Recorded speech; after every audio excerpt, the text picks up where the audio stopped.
In Ottawa, MPs on the House of Commons Committee are grilling some of Canada's highest-ranking intelligence officials following reports of alleged Chinese interference in the last two federal elections. CP24's Christina Tenalia is listening in and has the latest. Christina. Yeah, Jody Thomas is the National Security and Intelligence Advisor to the Prime Minister. She says the Prime Minister was briefed on potential election interference in 2019, 2021 and 2022. She cannot give exact dates or instances.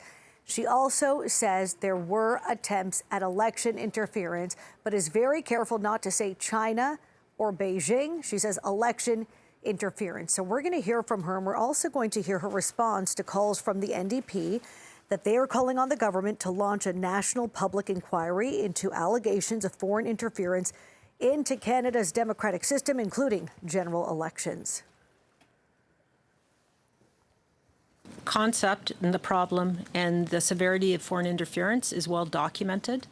That there was attempts at foreign interference in the 2019 and 2021 federal elections has been documented and is quite transparent in the reports done by Jim Judd and Maurice Rosenberg. And so I acknowledge that foreign interference has been attempted.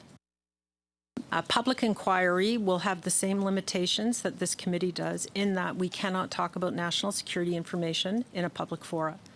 The National Security and Intelligence Committee of Parliamentarians was created for situations like this, where we can be absolutely transparent with them and they can see the secret, top secret, protected information that was used to make decisions and to inform decision makers.